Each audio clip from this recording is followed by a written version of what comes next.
अपने पीछे से किसी लड़के की ऐसी बात सुनकर शिव हैरान होते हुए आवाज की दिशा में देखता है और अपने सामने खड़े लड़के को देखकर कहता है। शिव, अरे अर्नब, तुम यहाँ क्या कर रहे हो? अर्नब उसके पास आते हुए, क्यों, अब मैं यहाँ नहीं आ सकता क्या? शिव, अरे मेरा वो मतलब नहीं था। ये तेरा भी घर है और तू जब चाहे तब यहाँ आ सकता है। बस तुझे अचानक यहाँ देखकर मैं थोड़ा हैरान हो गया, और कुछ नहीं। अर्नब अपने हाथ बांधते हुए, अच्छा, मुझे अचानक यहाँ देखकर हैरान हो गया या तेरी चोरी पकड़ी गई इस वजह से? वैसे मैं तो यहाँ तेरा हालचाल जानने आया था, पर यहाँ तो किसी चोर की चोरी पकड़ी गई। सिर्फ अपनी आंखें चुराते हुए, कौन सी चोरी? अर्नब, अच्छा जी, कौन सी चोरी? अभी कुछ देर पहले जो तू माही के गले में बाहें डालकर शायद बड़ी बातें कर रहा था ना, वो चोरी। सिर्फ वो वो तो बस ऐसे ही। अर्नब उसे घूरते हुए, अब तू मुझसे भी झूठ बोलेगा? चल जल्दी से बता दे कि कब से चल रहा है ये सब। माही का तो पता नहीं, पर तेरा तो मुझे पता चल गया कि तू तो माही पर पूरा लट्टू होकर घूम रहा है। अब बस इतना बता दे, यह सब हुआ कब? अर्नब की बात सुनकर सिर्फ समझ जाता है कि अब झूठ बोलने से कोई फायदा नहीं होगा। इसीलिए वो अर्नब को सच बताने का फैसला करता है और उसे सब बताने लगता है। सिर्फ जिस दिन हमारी फ्रेशर्स पार्टी थी और उस पेपर डांस का खेल में मेरा और माही का नाम साथ में आया था, तो पता नहीं क्यों उसके साथ इस खेल को खेलते हुए मुझे एक अलग ही खुशी मिली थी। मैं पहले तो इसका कारण समझ नहीं पाया, पर धीरे धीरे मुझे पता चल गया कि मैं माही से प्यार करने लगा हूँ। अर्नब हैरान होते हुए, ओह, तू पिछले 2 साल से माही से प्यार करता है और अब तक उसे इस बारे में बताया तक नहीं। तभी मैं सोचूं कि जो लड़का हर समय माही से लड़ने के बहाने ढूंढता था, वो अचानक से इतना कैसे बदल गया कि उससे दोस्ती करने की कोशिश में लग गया। वाह, बढ़िया है भाई। पर अब कॉलेज का आखिरी सत्र ही रह गया है और अब तक तूने माही से अपने प्यार का इजहार तक नहीं किया। अभी तो हमें ये तक नहीं पता कि क्या माही भी तुझसे प्यार करती है या नहीं। सिर्फ पहले तो मुझे भी ऐसा ही लगता था, पर अब मुझे पता चल गया है कि माही भी मुझसे प्यार करती है। अर्नब अपनी आंखें नचाते हुए, और ये तुझे कैसे पता? सिर्फ तूने देखा नहीं, मेरी तबीयत खराब का सुनकर वो कैसे मेरे घर तक दौड़ी चली आई। अर्नब अपना माथा पीटते हुए, इस वजह से? यह भी तो हो सकता है कि वो सिर्फ दोस्ती के लिए यहाँ तक आई हो। सिर्फ अगर वो दोस्ती के रिश्ते से यहाँ आई होती तो ऐसे छिपने की जगह घर आकर मुझसे मिलकर जाती। अर्नब कुछ सोचते हुए, हाँ तो है, वैसे तेरी बात में दम है। सिर्फ मुस्कुराते हुए, हमारे सामने आने का उनका यूं शर्माना, हमारी करीबी से उनकी धड़कनों का यूं शोर मचाना, हमें एक नज़र देख उनका अपनी पलकों को झुकाना काफ़ी है, उनका चुप रहकर हमारे लिए प्यार का जताना। जैसे ही शिव चुप होता है तो अर्नब मुस्कुराता हुआ उससे कहता है, अर्नब, क्या बात है शिव बाबू, लगता है माही के प्यार ने आपको कुछ ज्यादा ही दीवाना बना दिया है, जो आपके मुख से अब शेरो शायरी भी सुनने को मिलने लगी हैं। शिव, क्या करें अर्नब मियाँ, प्यार जो करवाए वो कमी है। इसके बाद दोनों हंसने लगते हैं। जब दोनों की हंसी थमती है तो शिव उससे कहता है, शिव, तेरा घर के अंदर चलने का इरादा है या फिर माई की तरह यहीं से भागने की सोच रहा है? अर्नब उसके कंधे पर हाथ रखकर, ना भाई, मुझे तुझसे शर्मसार होकर भागने की कोई ज़रूरत नहीं है। मैं तो बिंदास तेरे साथ घर के अंदर जाऊंगा। शिव भी अर्नब का हाथ थाम लेता है और मुस्कुराता हुआ उसे घर के अंदर की तरफ ले जाता है। जब शिव घर के अंदर पहुंचता है तो सुमन जी उसे डांटते हुए कहती हैं, सुमन जी, कहाँ चला गया था तू? वैसे तो तेरी तबीयत खराब है, पर आराम तूने करना नहीं? शिव मासूम सा चेहरा बनाकर, सुबह से आराम ही तो कर रहा हूँ माँ। अब मुझे मेरी तबीयत ठीक लगी तो कुछ देर के लिए बाहर टहलने चला गया और फिर मुझे अर्नब मिल गया तो उसके साथ बात करते हुए फिर अंदर आ गया। सुमन जी अर्नब की ओर देखते हुए, देख रहे हो अर्नब, ये खुद डांट से बचने के लिए तुम्हारा सहारा ले रहा है। अर्नब मुस्कुराते हुए, जी आंटी, अच्छे से देख रहा हूँ इसे, पर चलिए अभी के लिए इसे जाने देते हैं। बेचारा बीमार है तो अभी इसे डांटने का मन नहीं करेगा और ना ही मजा आएगा। सुमन जी, हाँ, कह तो तुम सही रहे हो। चलो ठीक है, जब ये ठीक हो जाएगा तो अच्छे से डांटेंगे इसे। इसके बाद सुमन जी और अर्नब हंसने लग जाते हैं और शिव चिढ़ते हुए उन दोनों से कहता है, शिव, कोई बात नहीं, जितना चिढ़ाना है चिढ़ा लो, मेरा भी समय आएगा तब बताऊंगा आप दोनों को। सुमन जी, अच्छा, तब की तब देखेंगे। फिलहाल अपने कमरे में जाकर आराम करो। फिर अर्नब की ओर देखते हुए, अर्नब तुम इसे ले जाओ, क्योंकि ऐसे तो ये मानेगा नहीं। अर्नब हाँ में सिर हिलाता है और शिव को लेकर उसके कमरे में चला जाता है।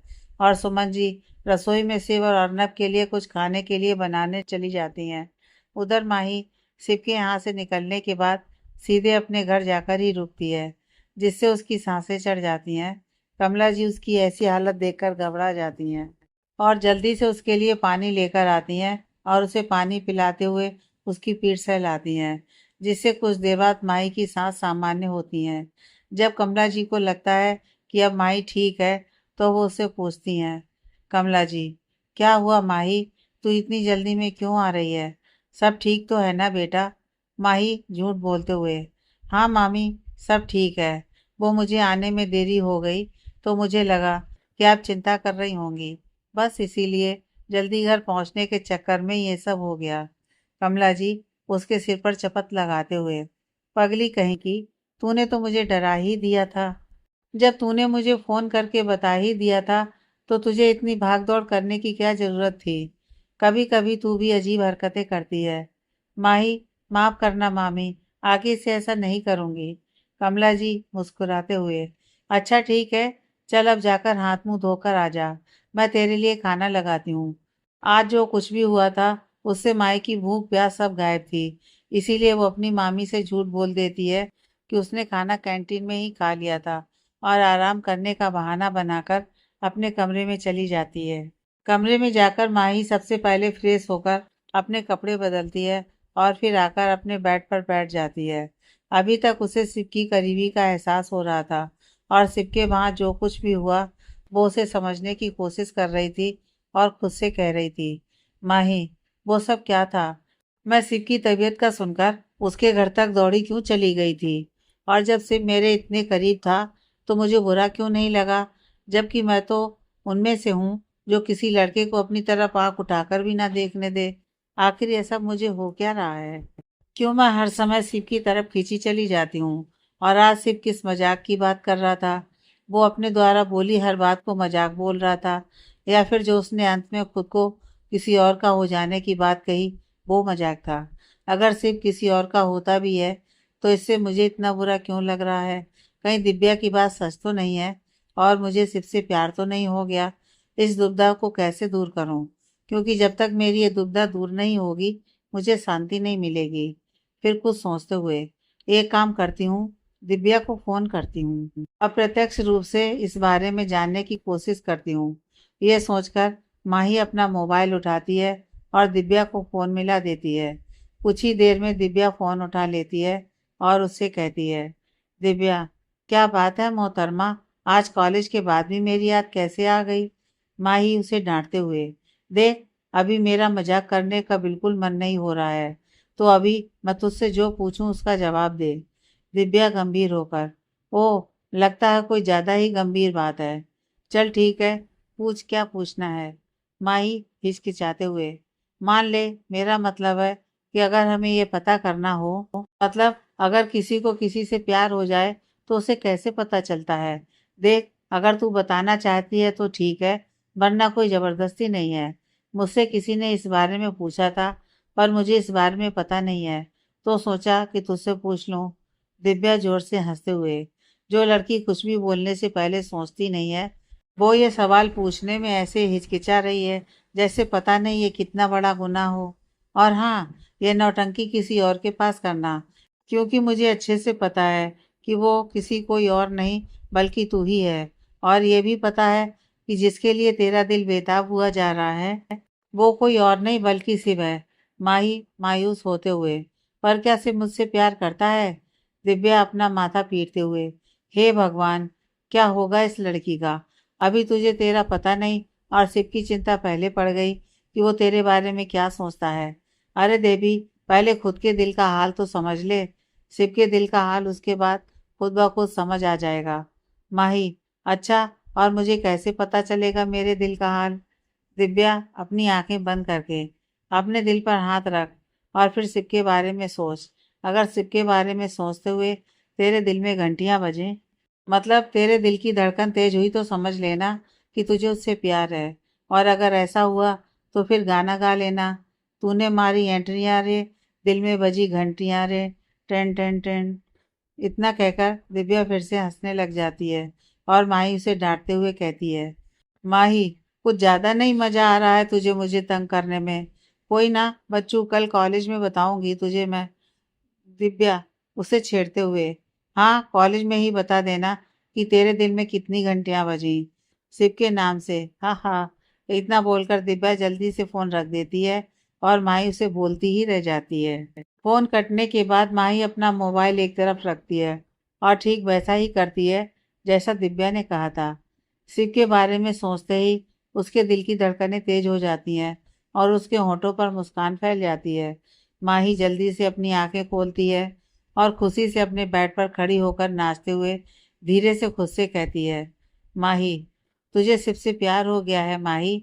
शिव का नाम लेते ही तेरे दिल में घंटियां बजने लगती हैं। ये प्यार है, तुझे शिव से प्यार है।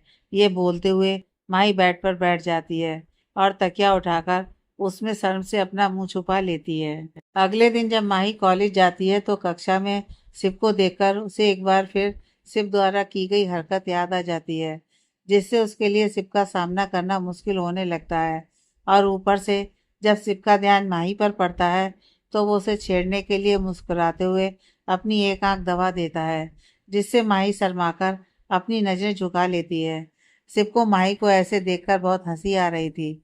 उसने जैसे तैसे अपनी हंसी को दबा रखा था और अपने मन में कह रहा था, शिव मैडम, जब तक तुम अपने दिल की बात जुबां पर नहीं ले आती तब तक अब हर रोज तुम्हें यह सब झेलना पड़ेगा। अच्छा होगा कि तुम जल्दी से अपने दिल की बात मुझसे बोल दो।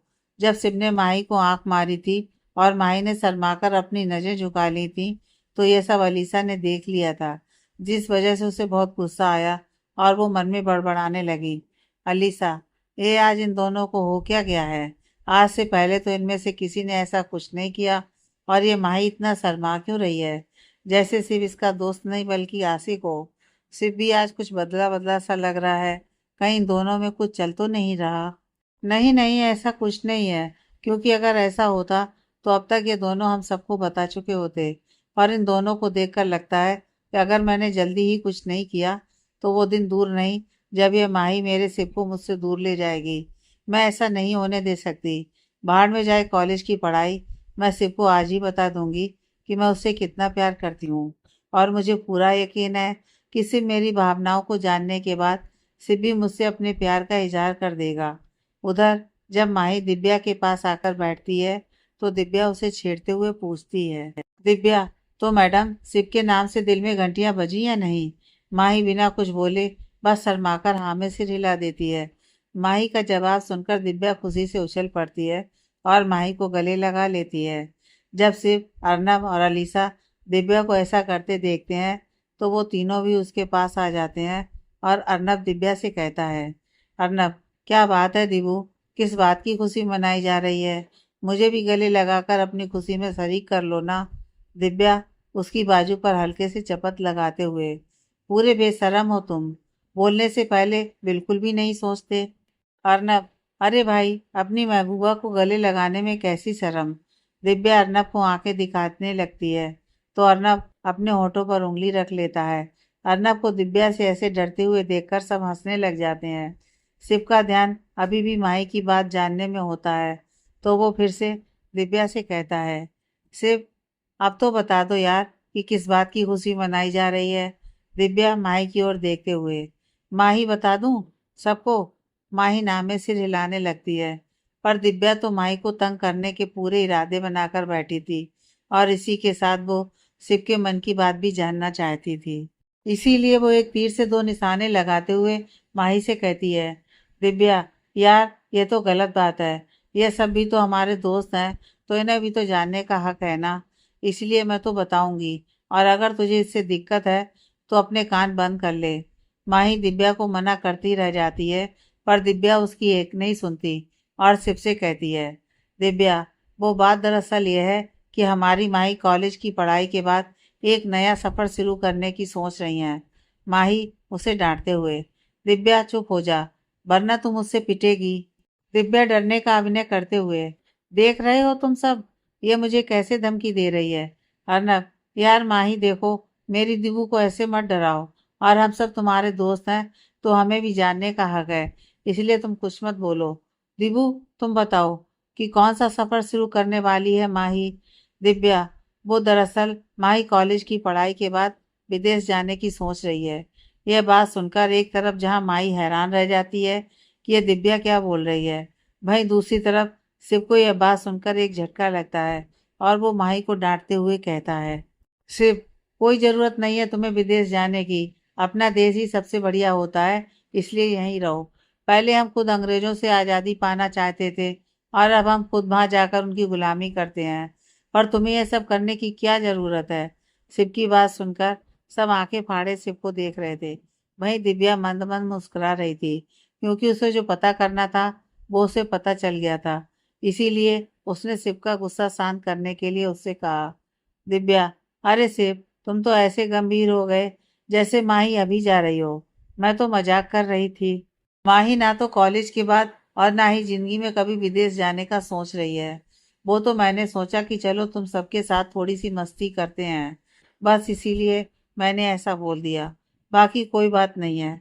भले ही दिव्या ने सच बता दिया था, पर माही से दूर जाने के ख्याल से अभी भी शिव का दिल जोरों से धड़क रहा था और उसके लिए वहां खड़े रहना भी मुश्किल हो गया था। इसीलिए वो एक नज़र माही पर डालकर चुपचाप कक्षा से बाहर चला गया। माही को शिव के चेहरे पर दुख के भाव साफ नजर आए थे और उसे शिव को ऐसे देखकर बहुत बुरा लगा। इसीलिए वो दिव्या को डांटते हुए उससे बोली, माही, क्या जरूरत थी तुझे ऐसा मजाक करने की। सबका मूड खराब कर दिया। दिव्या, अरे, पर ये दोनों ही तो मेरे पीछे पड़े थे कि बताओ क्या बात है। अब यार दो सहेलियां बिना बात के एक दूसरे के गले भी नहीं मिल सकती क्या। अर्नब, उन दोनों को चुप करवाते हुए, अब तुम दोनों आपस में मत लड़ने लग जाना। मैं जाकर शिव को देखता हूँ। अलीसा उसे रोकते हुए, अर्नब तुम रुको, मैं उसे देखती हूँ। और तुम अपनी इस दीबू को समझाओ कि कुछ भी बोलने से पहले थोड़ा सोच लिया करे। इसके बाद अलीसा बिना किसी की बात सुने वहां से चली जाती है, क्योंकि उसे शिव को अपने दिल की बात बताने का एक बहाना चाहिए था, जो उसे मिल गया था। अलीसा शिव को ढूंढने लगती है और आखिरकार उसे शिव कॉलेज के बगीचे में बैठा मिल ही जाता है। शिव वहां बैठा आसमान को निहार रहा था और उसका चेहरा देखकर कोई भी बता सकता था कि वो इस समय कितना उदास है। अलीसा जाकर उसकी बगल में बैठ जाती है और उससे कहती है, अलीसा, क्या हुआ शिव, तुम ऐसे कक्षा से चले क्यों आए। शिव बिना उसकी तरफ देखे, बस ऐसे ही, कुछ देर अकेले रहने का मन था, इसलिए तुम अभी जाओ यहाँ से। अलीसा, तुम्हें लगता है कि मैं तुम्हें ऐसे छोड़कर चली जाऊंगी। शिव, तुम्हारी तकलीफ से मुझे भी तकलीफ होती है और मैं तुम्हें ऐसे में अकेले छोड़कर नहीं जा सकती। शिव उसकी ओर देखते हुए, मैं बिल्कुल ठीक हूँ अलीसा। अलीसा, तुम्हारे बिना बोले मैं समझ सकती हूँ कि तुम सच बोल रहे हो या झूठ। शिव, मैं तुम्हें बचपन से जानती हूँ और सिर्फ जानती ही नहीं हूँ, मैं तुम्हें अपना सब कुछ मानती हूँ और इसीलिए तुम चाह कर भी मुझसे झूठ नहीं बोल सकते। शिव हैरानी से, मतलब। अलीसा उसकी आंखों में देखते हुए, तुम सच में नहीं समझे या सब कुछ समझ कर भी अनजान बनने का नाटक कर रहे हो। क्या तुम्हें सच में मेरी आंखों में नहीं दिखता कि मैं तुमसे कितना प्यार करती हूँ। और यह प्यार कोई आज कल का नहीं, बल्कि तब का है जब से मैंने प्यार का मतलब जाना है। मैंने सोचा था कि हमारी कॉलेज की पढ़ाई पूरी होने के बाद ही मैं तुम्हें अपने दिल की बात बताऊंगी, पर आज मैं चाह कर भी खुद को तुम्हें बताने से रोक नहीं पाई। सिर्फ यही सच है कि मैं तुमसे बहुत प्यार करती हूँ और तुम्हारे बिना नहीं रह सकती। और मैं जानती हूँ कि तुम भी मुझसे प्यार करते हो, बस कभी इजहार नहीं कर पाए। इसीलिए मैंने तुम्हारी मुश्किल को ख़त्म कर दिया और खुद ही तुमसे इजहार कर दिया। सिर्फ हैरानी से, यह तुम क्या कह रही हो अलीसा। और तुमसे ये किसने कहा कि मैं तुमसे प्यार करता हूँ। अलीसा मुस्कुराते हुए, इसमें किसी के कुछ कहने की क्या ज़रूरत है। तुम मेरी जो इतनी फिक्र करते हो, मुझे इतना मानते हो, उससे आसानी से समझ आता है कि तुम भी मुझसे प्यार करते हो। सिर्फ, अलीसा, अलीसा, तुमने उसे मेरा प्यार समझ लिया।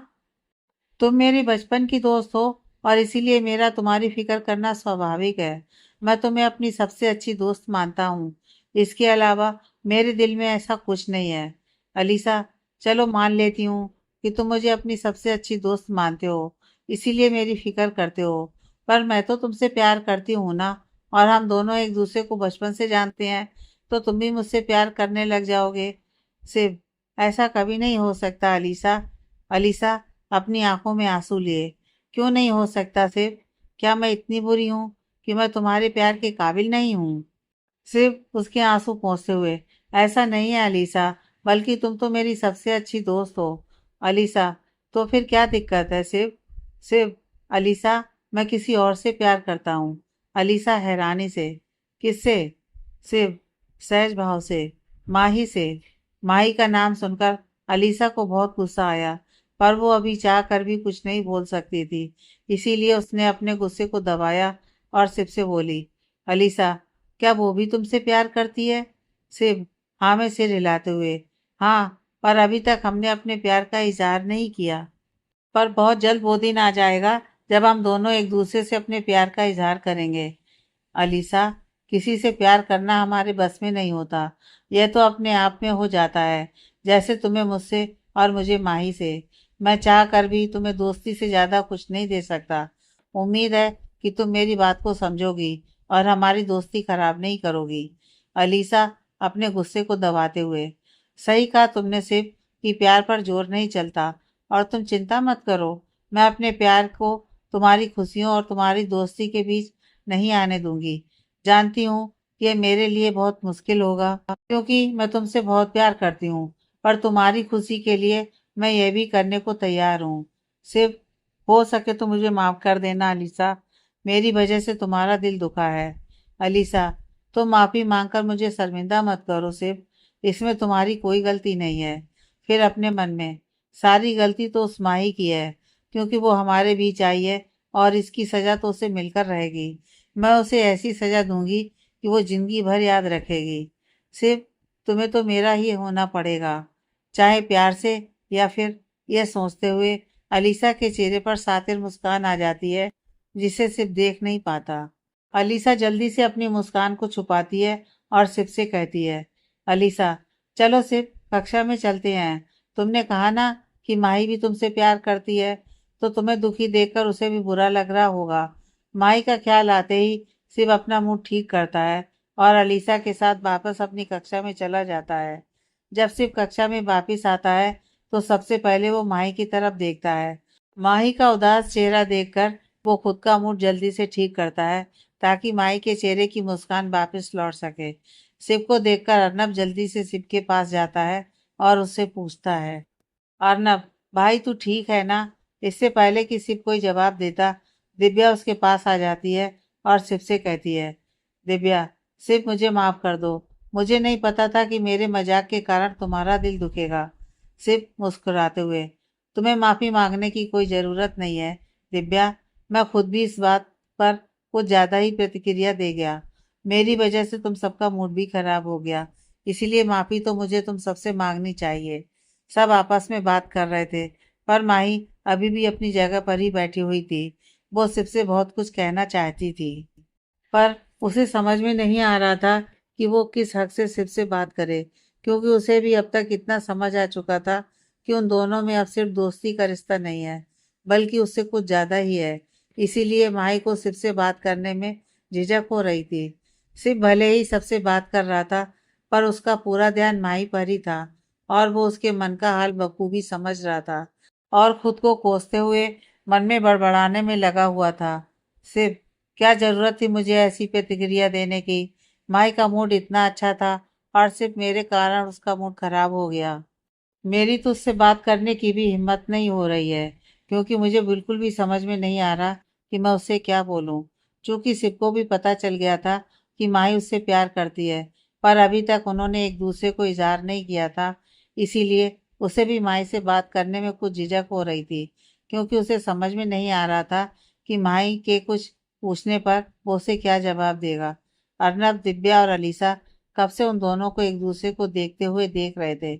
इसीलिए अर्नब ने सिर पर तंज कसते हुए उससे कहा, अर्नब, तेरा इरादा सारी उम्र माई को घूरने का ही है, या उससे अपना इजहार मोहब्बत भी करना है? अर्नब की बात सुनकर सिर्फ उसे घूरने लगा और इशारे से उसे दिव्या और अलीसा की तरफ देखने के लिए कहने लगा। तो इस पर दिव्या ने जल्दी से शिव से कहा, दिव्या, यह जो तुम अर्नब को इशारा करके चुप रहने के लिए कह रहे हो ना, उसका कोई फायदा नहीं है, क्योंकि मुझे ऐसा पहले से ही पता है। बल्कि मुझे तो यह भी पता है कि इस इश्क का नशा सिर्फ एक तरफा नहीं है, बल्कि दोनों तरफ ही है। इश्क और मुश्क दो चीजें ऐसी होती हैं जो छुपाए नहीं छिपती। तो तुम्हें अब ये अभिनय करने की कोई जरूरत नहीं है। सिर्फ हैरानी से, क्या तुम्हें माही ने कुछ बताया इस बारे में कि वो भी मुझसे प्यार करती है? दिव्या हाँ में अपना सिर हिला देती है और उसे कल वाली सारी बात बता देती है, जिसे जानने के बाद शिव के होठों पर मुस्कान आ जाती है और वो अर्नब से कहता है, शिव, अब तो तुझे मेरी बात पर विश्वास हो गया ना कि माही भी मुझसे प्यार करती है। अब तो उसने स्पष्ट तौर पर भी इस बात को स्वीकार कर लिया है। अर्नब उसके आगे हाथ जोड़ते हुए, जी महाराज, मुझे अब पूरा विश्वास हो गया है कि तुम दोनों ही एक दूसरे से प्यार करते हो। अब ये भी बता दे कि तूने माही से अपने दिल की बात कहने का कौन सा मुहूर्त निकाला है?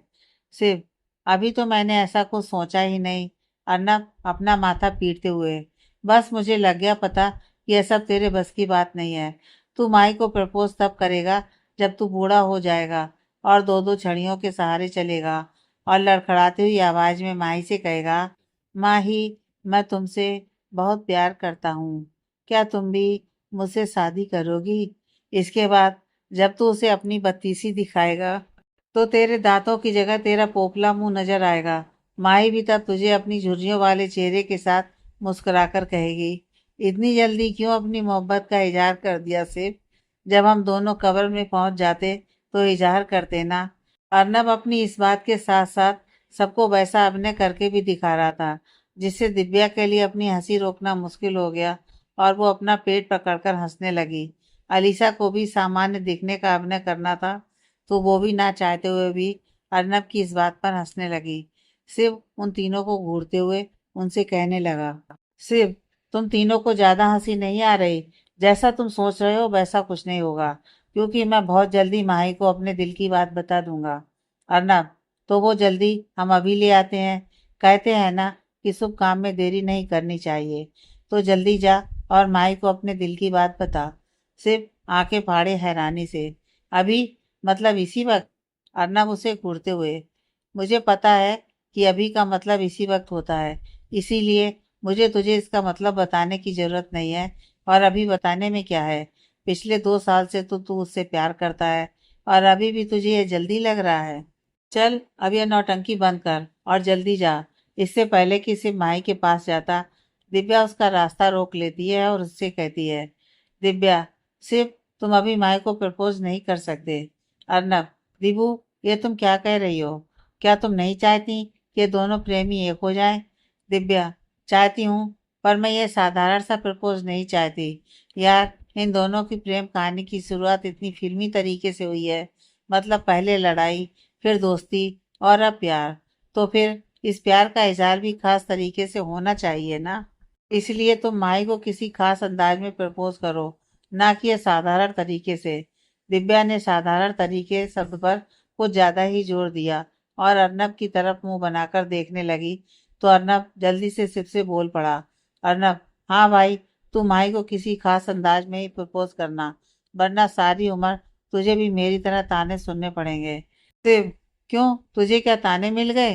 अर्नब अपना दुखड़ा सुनाते हुए, ये दिबू मुझे आज तक ताने मारती है कि मैंने इसे फ्रेशर्स पार्टी के खेल में ही प्रपोज कर दिया और इसके लिए कुछ खास नहीं किया। दिव्या उसे घूरते हुए, हाँ, तो मैंने गलत क्या कहा? तुमने मुझे जैसे प्रपोज किया था वैसे कौन किसको करता है? और वो प्रपोज नहीं, बल्कि गोल गोल जलेबी थी। वो तो मैं थी जिसने तुम्हारी जलेबी जैसी गोल गोल बातों पर भी हाँ कर दी। अगर मेरी जगह कोई और होती ना, तो कभी हाँ नहीं करती। अर्नब, तुम तो ऐसे बोल रही हो जैसे मुझे इस चीज का बड़ा अनुभव हो। तुम ही वो पहली लड़की हो जिसे मैंने प्रपोज किया है, और ऐसे में मुझसे जैसे प्रपोज हुआ मैंने कर दिया। सिर्फ उन दोनों को चुप करवाते हुए, अरे, तुम दोनों अपनी ये महाभारत बंद करो और मुझे बताओ कि मैं माही को कैसे प्रपोज करूं। दिव्या, अब भाई, इसमें हम तुम्हारी कोई मदद नहीं कर सकते। इस काम के लिए तो तुम्हें अपने दिल की ही सुननी पड़ेगी।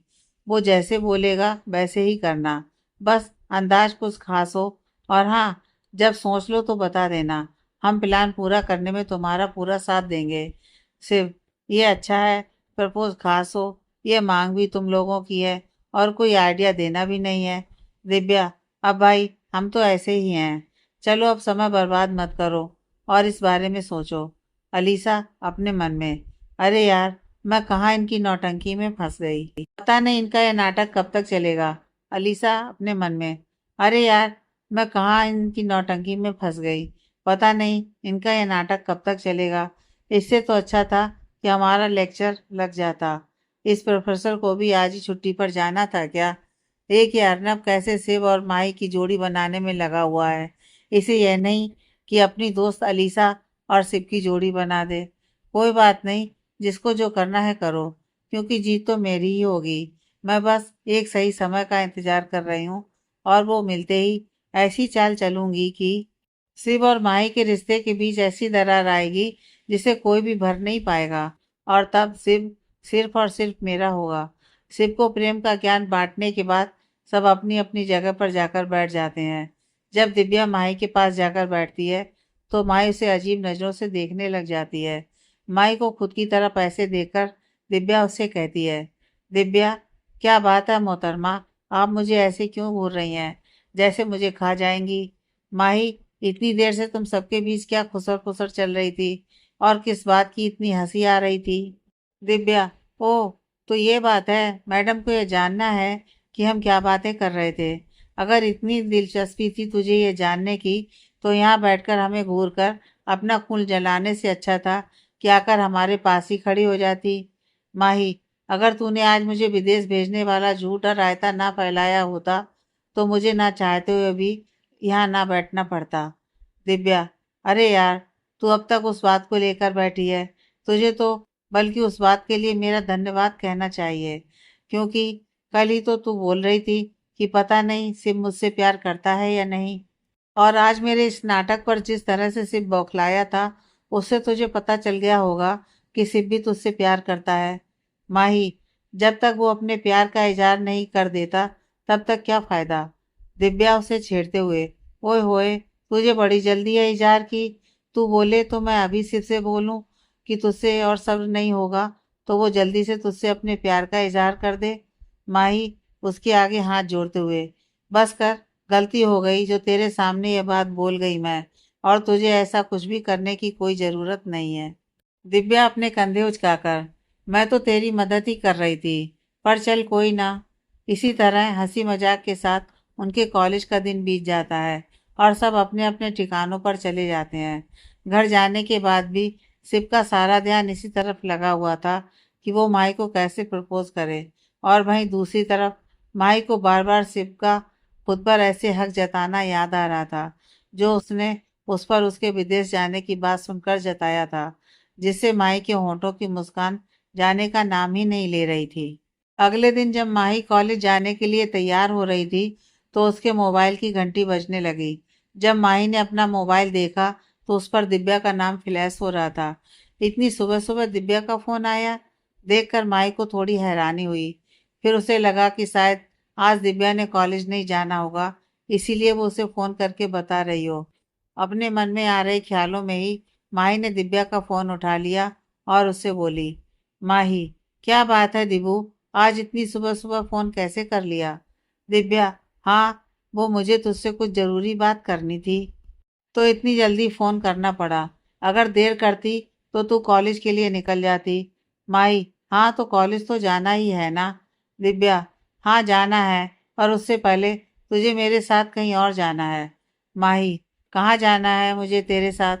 दिव्या, वो मैं तुझे मिलकर बताऊंगी, बस तू आधे घंटे तक MG रोड काल्पनिक नाम पर पहुंच जा, मैं तुझसे वहीं मिलूंगी। माही, MG रोड, तेरा वहाँ क्या काम आ गया? तुझे पता है ना कि वो रास्ता कितना सुनसान है? दिव्या हंसते हुए, तू तो ऐसे घबरा रही है जैसे कोई तुझे उठाकर ले जाएगा। चिंता मत कर, ऐसी हिम्मत किसी में भी नहीं है कि वो तेरे जैसी आफत को उठाकर ले जाए।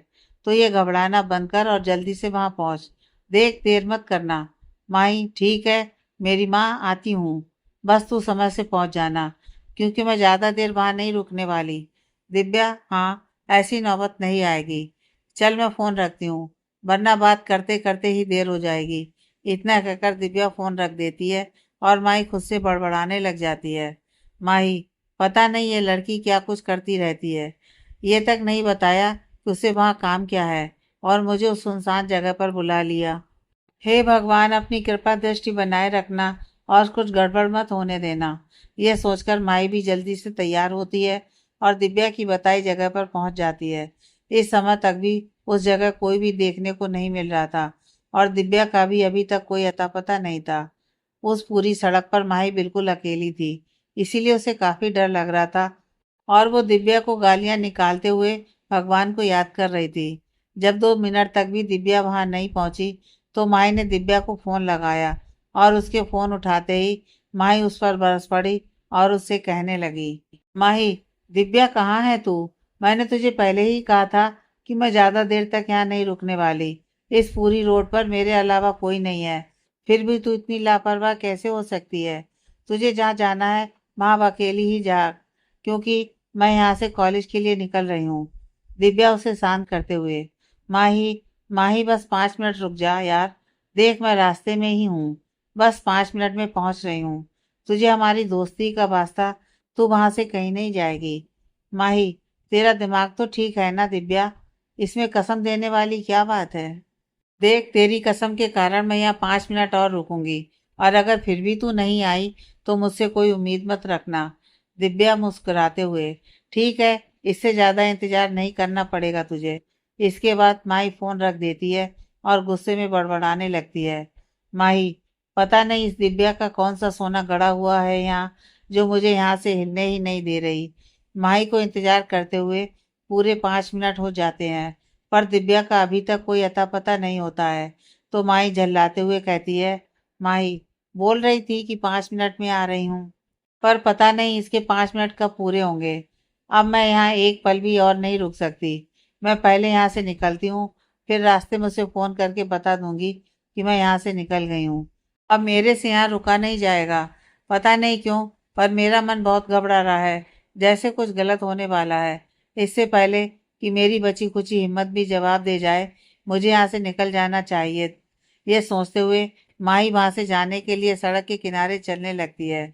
अभी वो कुछ दूरी पर ही गई थी कि पीछे से एक गाड़ी आई, जिसमें से नकाब पहने एक आदमी उतरा और माही का हाथ पकड़कर उसे जबरदस्ती गाड़ी के अंदर पटक दिया और गाड़ी चला रहे इंसान को गाड़ी चलाने का इशारा कर दिया।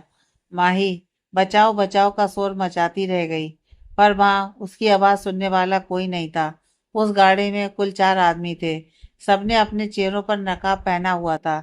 जब माही की आवाज उन सबसे असहनीय हो गई तो उनमें से एक आदमी चिल्लाते हुए बोला, आदमी, चुप, एकदम चुप।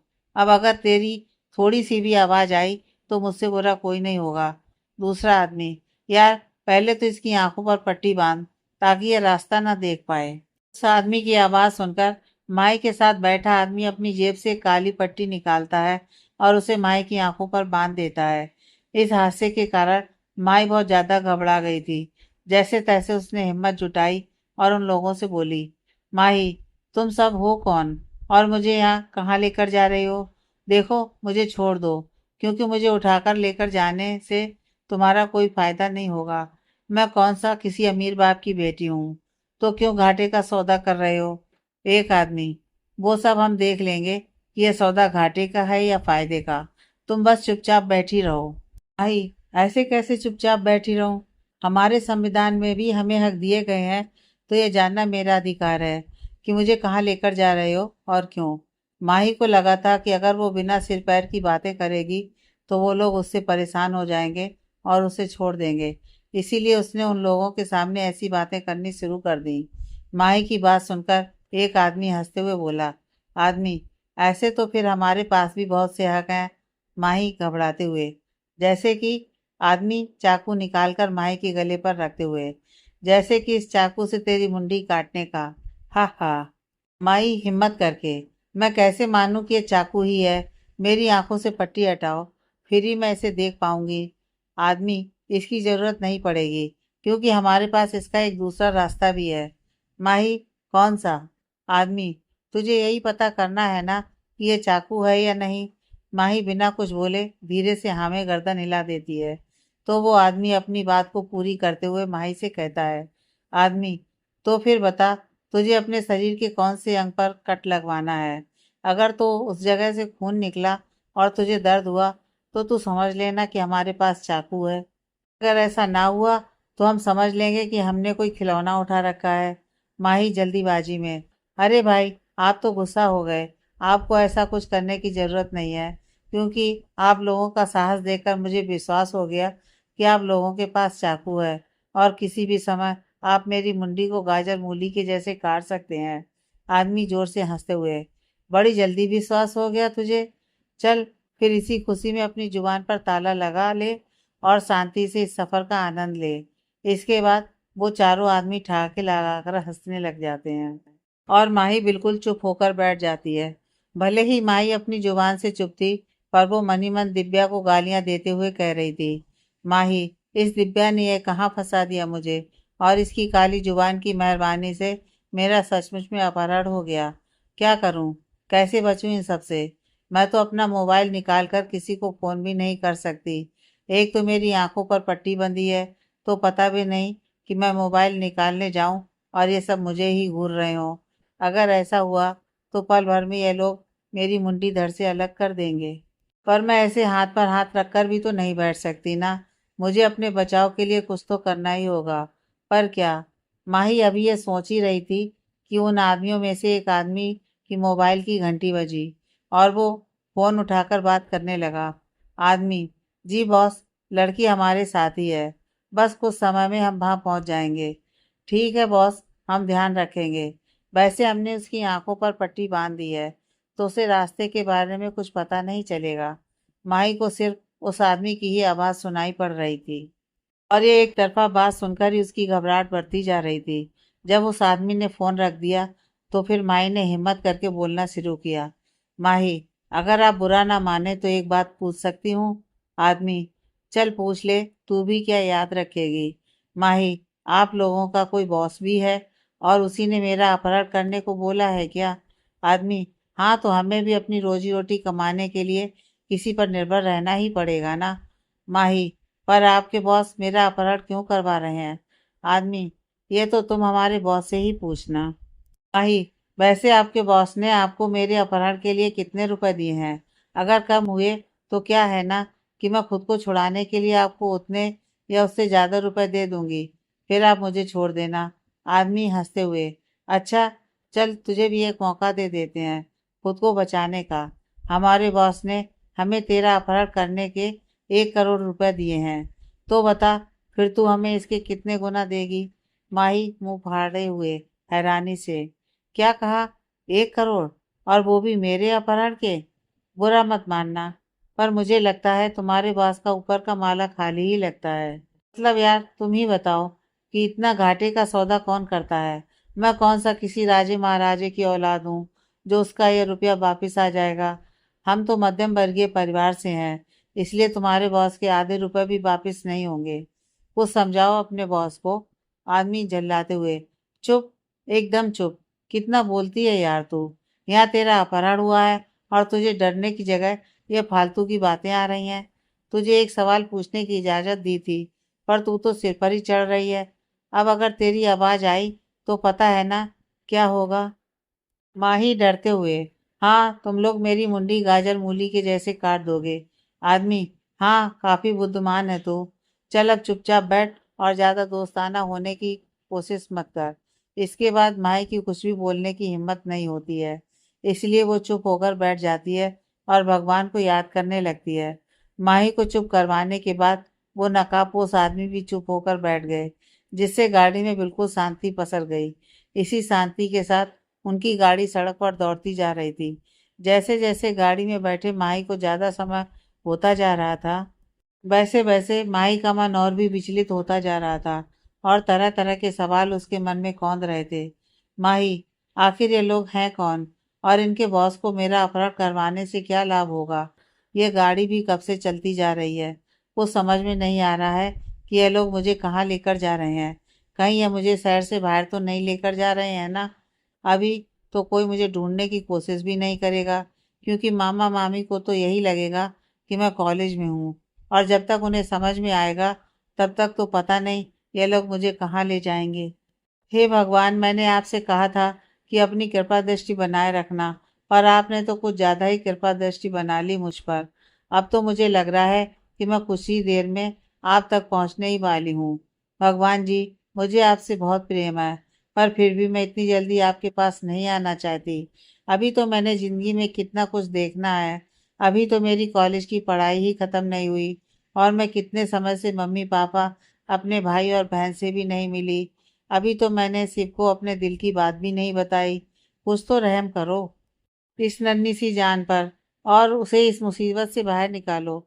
माही अपने मन में चल रही उथल पुथल में इतना खो गई कि उसे अब अपने आसपास की कोई खबर नहीं रही।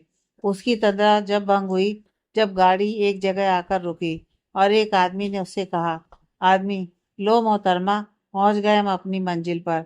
माही घबराते हुए, कहाँ हूँ मैं इस समय? अब तो मेरी आंखों से पट्टी हटा दो और मुझे यहाँ से जाने दो, क्योंकि मैंने गाड़ी में चुप रहकर तुम सबकी बात मानी है, तो अब तुम भी मुझे छोड़कर मेरी बात मान लो। आदमी, चल मान लेते हैं तेरी बात। माही खुश होते हुए, सच में तुम लोग मुझे छोड़ रहे हो? आदमी, हाँ बिल्कुल छोड़ रहे हैं। माही उनकी तारीफ करते हुए, वाह, तुम लोग कितने अच्छे हो। माना कि पहले तुम गलत रास्ते पर चल पड़े थे, तभी मेरा अपहरण किया, पर अब मुझे छोड़कर एक नेक काम कर रहे हो। इससे अच्छी बात और क्या हो सकती है। कहते हैं ना कि देर आए दुरुस्त आए। आदमी, ओ मैडम, पहले हमारी पूरी बात तो सुन लो, फिर जश्न मना लेना, और यह भी देख लेना कि हमारी तारीफ करनी है या नहीं। माही, अरे भाई, आपकी तारीफ करनी बनती है तो करूंगी ही ना। चलिए, आप अपनी बात पूरी कर लीजिए पहले। आदमी, हम तुझे छोड़ रहे हैं, क्योंकि अब आगे तुझे संभालने का काम हमारे बॉस का है। तेरे चक्कर में हमारा बहुत सर दर्द हो गया है। अब बॉस को पका जाकर, यह है पूरी बात। चल, अब कर हमारी तारीफ। हा हा। माही मुंह मोड़ते हुए, तुम लोग तो पहले वाली तारीफ के भी काबिल नहीं हो, और तो करनी ही क्या। आदमी हंसते हुए, तो इसी खुशी में चलें फिर अंदर। माही के कुछ भी बोलने से पहले ही कोई उसका हाथ पकड़ लेता है और उसे अंदर लेकर जाने लगता है। उस आदमी के हाथ पकड़ने पर माही को अपनेपन का एहसास होता है, और वो उस आदमी से कहती है, माही, शिव, शिव ये तुम हो क्या? आदमी, कौन शिव? उस आदमी की आवाज़ सुनकर माही समझ जाती है कि उसे गलतफहमी हुई है। इसीलिए वो उससे कहती है, माही, वो कोई भी हो, तुम्हें इससे क्या? अपहरण की वजह से मेरा दिमाग हिल गया है, इसीलिए किसी का भी एहसास हो रहा है। आदमी, मुझे क्यों नहीं होगा? मेरे हाथ पकड़ने पर तुम्हें किसी शिव का एहसास हुआ है, तो ये मेरा जानना तो बनता ही है कि आखिर ये शिव है कौन। माही, पर मुझे नहीं बताना, और अब तुम मुझे और गुस्सा मत दिलाओ, और जल्दी से मेरी आंखों की ये पट्टी हटाओ।